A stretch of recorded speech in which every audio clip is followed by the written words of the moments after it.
Okay guys, તો એના પછીના દાખલા તરફ આપણે આગળ વધીએ તો તમને અહીંયા શું કહેવામાં આવ્યું છે? અરે રે, અગેન થિયોરિટિકલ ક્વેશ્ચન છે. એક સ્થિત વિદ્યુત શાસ્ત્ર રેખા એક સળંગ વક્ર છે. વિદ્યુત ક્ષેત્ર રેખાનો અચાનક ભંગાણ, ગાબડા કે વિચ્છેદ ન હોઈ શકે એવું શા માટે? અરે ભાઈ, બહુ સિમ્પલ છે ભાઈ. તમારી પાસે જો અહીંયા કોઈ એક ધન વિદ્યુતભાર મૂકેલો છે, એક ધન વિદ્યુતભાર મૂકેલો છે, તો એની વિદ્યુત ક્ષેત્ર રેખા અહીંથી આમ નીકળતી હશે, પણ આના કહેવા પ્રમાણે વચ્ચેથી કપાઈ ગઈ ને ફરી પાછી અહીંયા શરૂ થઈ ગઈ.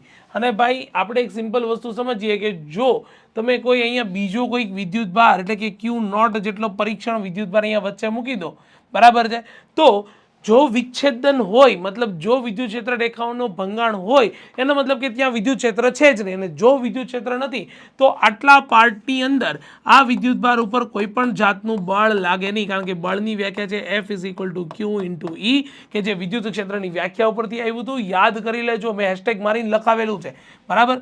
ન હોય તો ફરીવાર એ વિડીયો રિવાઇન્ડ કરીને જોઈ લેજો. F = Q × E. હવે અહીંયા વિદ્યુત ક્ષેત્ર નથી તો લાગતું પરિણામી બળ 0. પણ શું એ પોસિબલ છે ખરું? હા, પ્રેક્ટિકલી જોવા જાઓ તો અહીંયા કોઈ પણ પ્રકારનો વિદ્યુતભાર,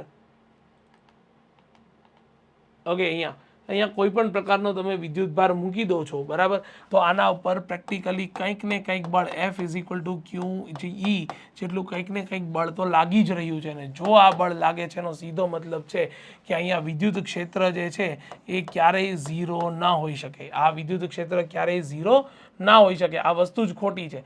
વિદ્યુત ક્ષેત્ર ક્યારેય જે છે એ તમે 0 ના કન્સિડર કરી શકો, બરાબર છે. તો વિદ્યુત ક્ષેત્રની ઓલવેઝ કંઈક ને કંઈક પ્રેઝન્ટ રહેશે. અને એટલા માટે આપણે કહી શકીએ કે આવી જાતની તૂટક રેખાઓ જે છે એ શક્ય નથી. મતલબ કે સીધો સિમ્પલ વસ્તુ છે કે અહીંયા જે વિદ્યુત ક્ષેત્ર રેખા તમે ડ્રો કરી એ સમગ્ર વક્ર હશે, એ ક્યારેય વિચ્છેદન પામશે નહીં. તો ચલો ડન. આ પહેલી વસ્તુ સિમ્પલ ફોર્મની અંદર સમજાઈ ગઈ તમને. હવે જો તમને આ વસ્તુ સમજાઈ ગઈ હોય તો બીજો સવાલ તમને એવું પૂછ્યો છે કે બે ક્ષેત્ર રેખાઓ કોઈ બિંદુએ છેદતી નથી. આ તો આપણે વિદ્યુત ક્ષેત્ર રેખાઓની જ્યારે લાક્ષણિકતાઓ થિયોરીની અંદર ભણાવતા હતા ને, ત્યારે જ આપણે આ વસ્તુ ભણાવી હતી, બરાબર.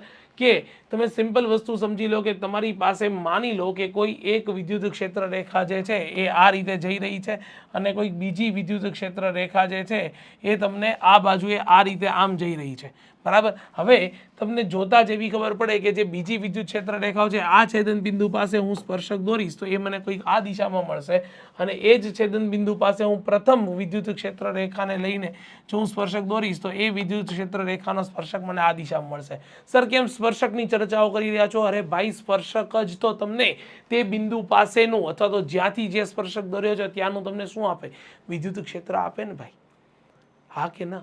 આટલી વસ્તુ ખબર પડી કે ના પડી? અને જો તમને એ બાજુએ વિદ્યુત ક્ષેત્ર આપે, બરાબર, તો કોઈ એક જ બિંદુ પર બે દિશાના વિદ્યુત ક્ષેત્ર તો કેવી રીતે પોસિબલ હોય? એક જ બિંદુ પાસે તમને આ દિશામાંનું વિદ્યુત ક્ષેત્ર મળે અને આ દિશામાંનું વિદ્યુત ક્ષેત્ર મળે. How is that possible? આ પોસિબલ શક્ય જ નથી. અને જો આ શક્ય નથી તો સિમ્પલ લોજિક છે કે બે રેખાઓના કોઈ પણ બિંદુએ છેદતી નથી, એના છેદન બિંદુ પોસિબલ નથી. મતલબ વિદ્યુત ક્ષેત્ર રેખાઓ ક્યારેય એકબીજાને છેદે નહીં. અગેન થિયોરિટિકલ બેઝ ક્વેશ્ચન છે. એક વખત જુઓ, કોન્સેપ્ટ ક્લિયર કરો. જય માતાજી.